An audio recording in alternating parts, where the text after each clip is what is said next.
Hello, welcome back to the channel. Everyone that's tuned in again. American Ultra Stock. Braden and I are here to bring to you guys the stock watch again. And Braden, straight to the case, who's the first player who caught your eye and got to stock up this week? So my first player is going to be someone who's probably not on the radar for a lot of USMNT fans, but I think he deserves a shout out. Santiago Castaneda. He plays for Duisburg in the German 3rd Division. And he's only 18, playing week in, week out for them at the CDM position. And he just scored his first goal for them, a stoppage time winner to win them the game. They've been struggling this season, but he's really impressed me, to be honest. It's a poor league, but for an 18-year-old playing in his first professional team, I think he's been doing pretty well. He's a Colombian dual national, and honestly, I think he's someone who we could see with the Olympic team or maybe with the U20s down the line. And maybe even in the senior team in several years, who knows. But I just wanted to give him a shout out for getting his first goal in a pretty important moment, and it's only more things to come from here. Nice, definitely an under the radar pick. Far different from the one that I'm going for, super mainstream. But I feel like a lot of times this guy didn't get picked because he's Mr. Consistent Jedi. We have to give it to him for just the form that he's been in, arguably the best form that he's ever had prolifically in terms of going forward. And it's really nice and encouraging to see. Not only that, but I felt like he was extremely good defensively against Mohamed Salah, who we all know he's a very tricky player, arguably one of the top 10 players in the world to mark down the wing. So, and Jedi stood his ground. I felt like he had a really good game. Just unfortunate that he couldn't. The rest of the team couldn't replicate that type of form, but he's locked in. Really happy. And also, we need to remind ourselves that before the international break, before this little run of form, there were even some people criticizing him, and he seems to be very self-critic too. He holds himself to good standards because he was having fun with it as well, liking it on social media, and that's awesome to see. So it's nice. I think that Jedi deserves this, and what a nice guy. It couldn't happen to a better guy. So really happy for him. Gets a stock up because he's been stepping up going forward. And that's something that we always said could potentially be one of the downsides of his game. So happy for him. Now in not so bright news, who's the first one to get a mark for a stock down, Braden? Just quickly, Jedi's stats against Liverpool: 4 clearances, 13 interceptions, 12 recoveries, 3 tackles won. Only 1 time dribbled past against Mohamed Salah, which is sensational. 7 ground duels won, 2 out of 2 aerial duels won. One of the most insane stat lines defensively that I've seen in a really long time, and it puts him 15 interceptions ahead of second place in the Premier League. That's absolutely insane. This soon into the season, I don't even think we're halfway yet, and he's already 15 interceptions ahead of Ethan Pinnock, who's in second. It just shows how much of a work rate monster this guy is. Not to take away from his defensive ability, but his athleticism is off the charts. And honestly, if he had the technical ability of Dest, oh my god, one of the best fullbacks I've ever seen. But on a more negative note, my first stock down player is going to be someone who I think you were high on going into this season, so I don't want to have to do this, but it's going to be Maurice Malone, the German dual national striker. He went to Basel, who are traditionally one of the biggest clubs in Switzerland, but they've been really struggling this season, fighting for relegation, which is very surprising to see, to say the least. And he's been dropped from the starting 11, dropped from even the subs on occasion. Only 1 league goal, and it was pretty early on. He hasn't scored or assisted in a really long time for them, and I fear he just made a move too soon. He was a beast at the youth level back in Germany, but it really hasn't translated too far to the professional level. And for a guy who's already 23, I think it's safe to say he's firmly off the radar for the time being. Yeah, he has battled a lot of injuries too. The past two match weeks, he's barely getting it included because he is battling injuries, but no excuses. I think the whole situation in Basel, it is the most embarrassing season for them in their history. A lot of fans are saying that, and honestly, for a club that we were all used to seeing in the Champions League at least get destroyed during the group stage, but being there regardless, it's not nice to see them struggling in the national level. The first one that gets a stock down for me, I mentioned Jedi. I have to pick another Fulham player. I love this guy, but I can't not go with Team Reyna. I felt like he was very vulnerable during that game. Nothing to be too concerned of or to be too ashamed with. He is playing against Liverpool. And we know how it is. Liverpool always seems to get over the line, just over the line in these games. They have so much experience, but felt like Ream really wasn't that good out of the back, really building up the play, and that's something that's always one of his strong suits. We know that pace isn't there anymore, and but positioning as well, it was a bit shaky at times, really easy to get anticipated, and that comes with age as well. It's not only the pace of running, but also the reflexes and how quick you can think at the moment. And I feel like Ream again gets a bit of a stock down. Coming to terms with the fact that he's not going to be around by 26 by any means, and it's already a season, let's say, a huge dip from last season, and that's okay. That's okay, but he gets a stock down for me. Now, who's the next one that gets a stock up, Raiden? Yeah, so my next stock up pick, I think, is going to be my most ever picked stock down player in this series, which is going to be Georgi Mihailovic. And props to him. I think I completely wrote him off in the past. I mean, he didn't start the season well. He had chances, wasted them, got dropped completely. But he's back in the starting lineup, it looks like, for the foreseeable future for AZ Alkmaar, even after rumors that he could be going back to MLS in January. And honestly, I hope it doesn't happen because he's rediscovered his form in the past couple of games. He's been really good. No goal contributions as of yet in the recent future or past, sorry, but he's been bright, and it's coming, honestly, and it's nice to see him continue to fight and battle for his spot instead of giving up like we've seen some USMNT players do in the past. I'm not going to name any names, but it's nice to see him continue to work and fight back for his spot after losing it completely. So I think he deserves a shout out and a little bit of love because I don't think he's been getting any from anyone at all recently.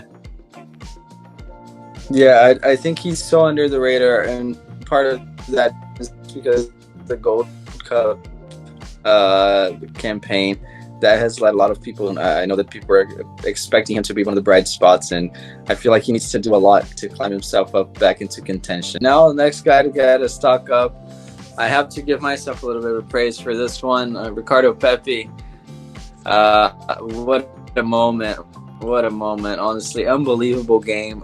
When I picked him to get a stock up, I'll be honest, I didn't think that it was going to be that big of a moment. What a nice moment for him. Really thrilled for him and Des, who had a good game as well. Got an assist, by the way.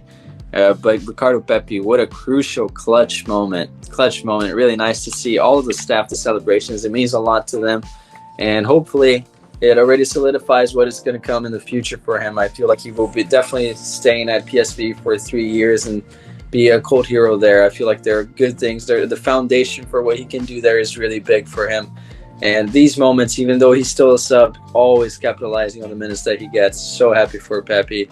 I have to give him a stock up because when you score a goal like that, possibly qualifying your team for the next round of the Champions League, coming on as a sub to win a dramatic game, you have to get a stock up. So I'm going for him. Who's the next guy that you're picking, Braden? Yeah, props to you, honestly.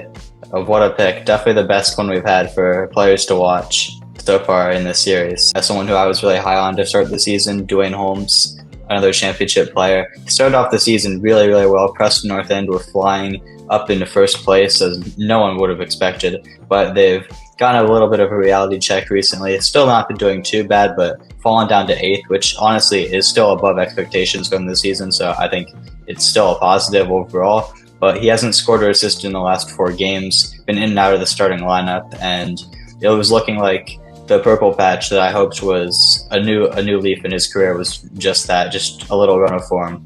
But hopefully he can get back to it. There's a lot of games left to be played, especially in the championship with all those fixtures. So I'm still holding out a little bit of hope, but definitely not a USMNT call-up as I thought he could be in the future. Yeah, I feel like a couple of camps ago, when you mentioned that you wanted to see him, it wouldn't have been crazy. It would have been a creative shout, but not a crazy one. Now at this moment, I feel like a lot of players are picking up form, and we're seeing the guys step up to the roles that they are assumed to have. So it will be a little bit tougher for him.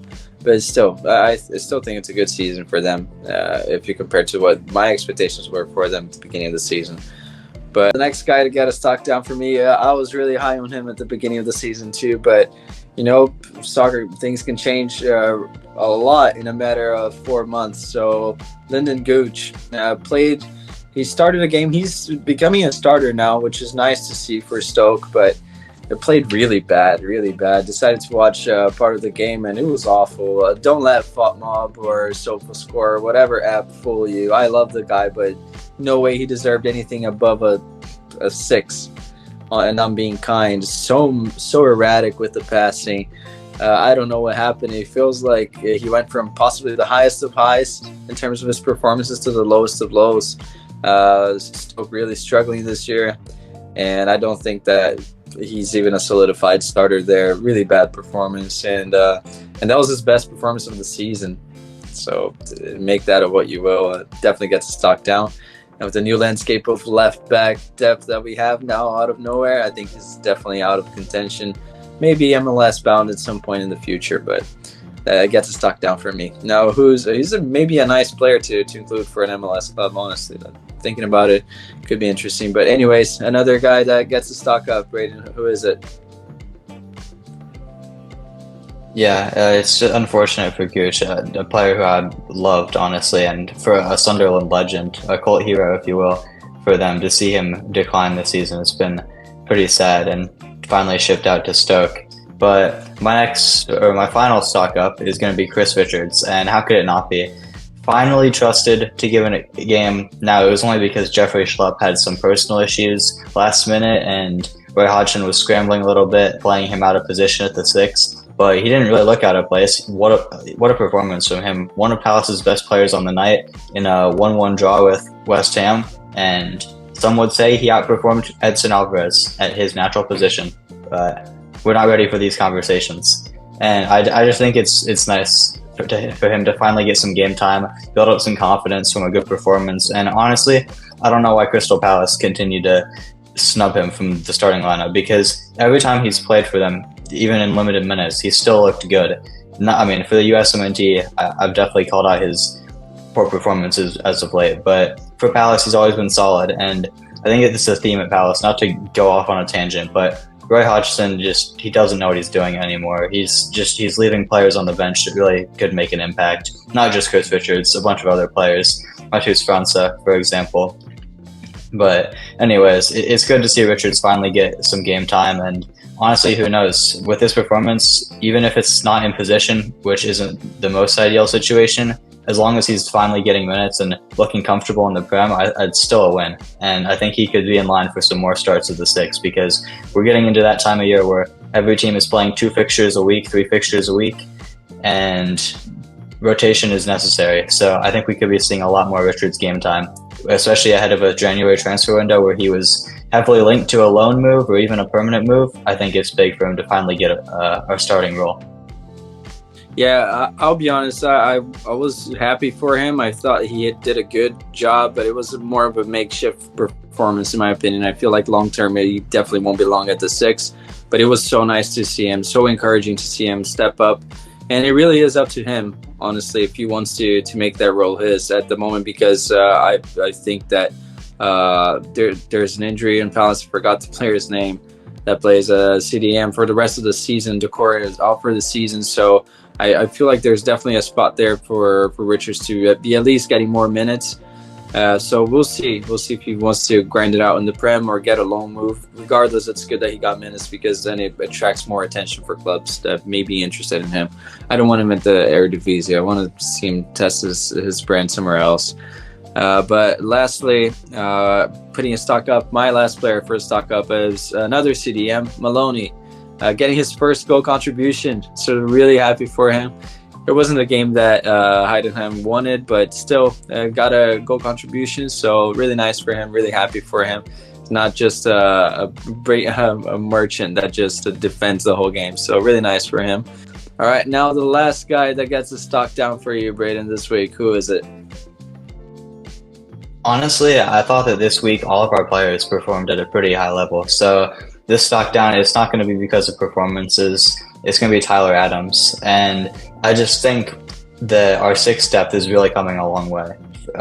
Johnny Cardoso in particular, to start off the season, we were a little bit critical of him, and I think it's fair. He wasn't too good to start the season, but with the new manager coming in, he's been a completely new player, and it's looking like he's going to La Liga, Real Betis in January, and I think he can just take the next step there and even challenge Adams for a starting spot when he's back.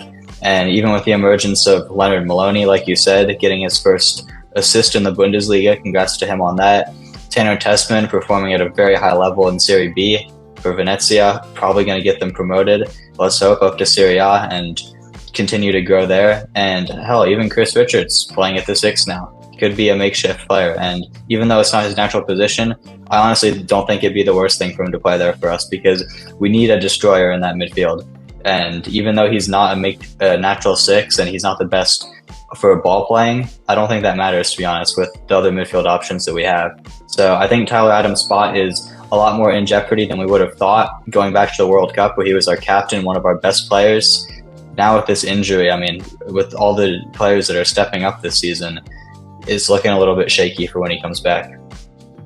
Completely fair. Yeah, completely fair. I think that Richards playing at the 6 might be a dream for Greg, in my opinion. I don't know. I just feel like that makes the defensive side, maybe it would even suit the team a little bit better. A natural destroyer that just has a role to destroy and just pass it sideways, knowing that that's his limitation and that nothing more will be asked for him. So, yeah, honestly, definitely. I think that it's fair to say that maybe Adams has had the biggest drop in stock in terms of USMNT this entire season, and it's not even entirely his fault. So, not even his fault at all, some may say. But last player, it's similar. I also think that we had a great weekend. I think that we're having a great season compared to last year. All of our guys are having a good season, even the ones that aren't setting the world alight, still having solid seasons. I'm going to pick Reyna again. Man, honestly, it might seem like I have an agenda against the guy, but I like him. I promise I do. But I just don't see how his stock continues to go down for me. Another game that he doesn't get to do anything, because Terzic obviously doesn't rate him. At this point, I think it's pretty obvious. He'd rather give anyone minutes besides Reyna.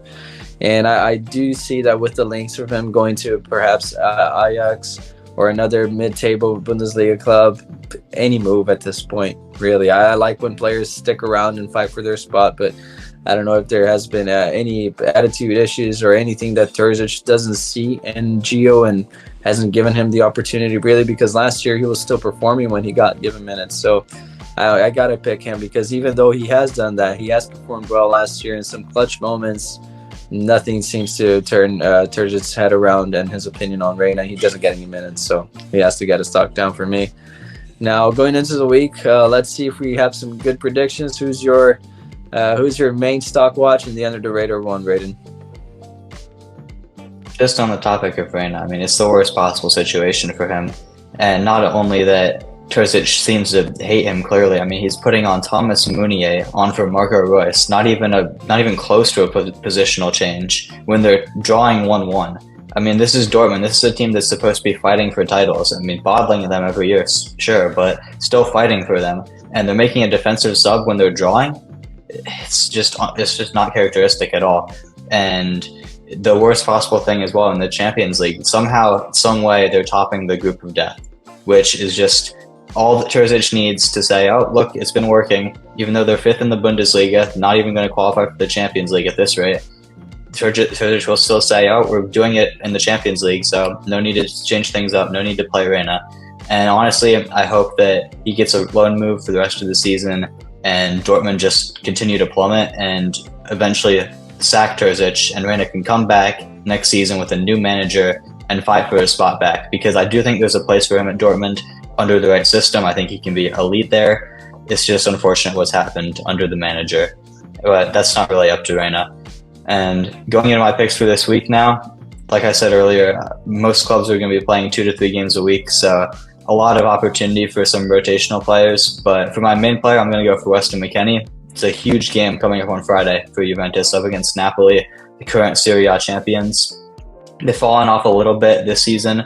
Losing their manager was a big hit, I think, but they're still a very, very good side, and it's one of the toughest games in the league for sure. And McKennie's been absolutely sensational for him this season, one of the most important players. What a turnaround, honestly, from last season for him, and I think he's going to be crucial if they want to get a result here.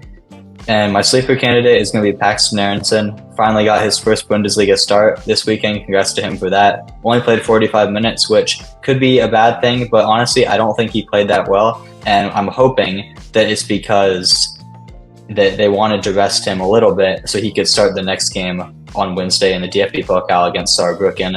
They did beat Bayern Munich in the last round, so they're not a team to be taken lightly, but it is a third division team at the end of the day, and it's a perfect opportunity to give youth like Paxton, like some of the other players they have that haven't been getting too many minutes, a run out. Maybe Timmy Chandler gets some minutes as well, who knows.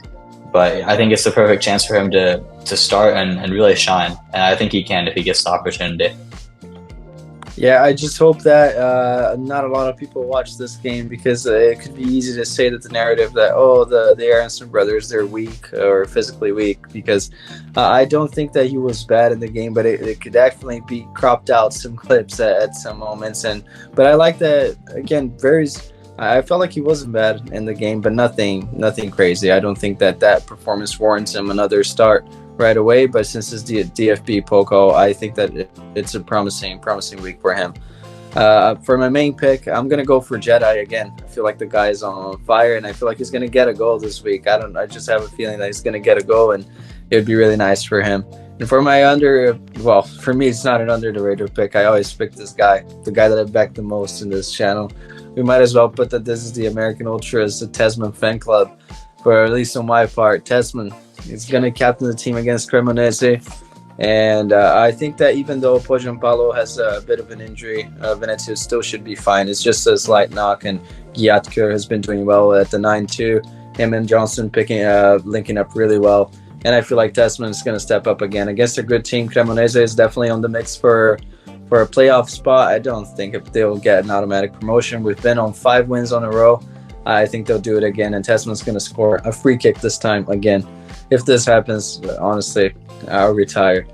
But anything else, Reyna? Any other comments in this week that we should watch out for? I think that's all. I mean, just in general, with all these extra games, all the players that maybe haven't been getting too many minutes this season, it's their time to step up and shine. So keep an eye out on all the under the radar players who maybe haven't gotten off to the best of starts this season. It's not too late, honestly. Just look at some of the other guys that we've had that got off to a bit of a rocky start. Look at Balogun, starting off with 2 penalty misses, and now he's back in form. Yeah, let's hope that some players step up. It would definitely be nice. We'll see if Gio gets some minutes too. That would be nice for a change as well. But thank you guys. Thank you for watching the channel. Please make sure to leave a like, comment, subscribe, and we'll see you next time.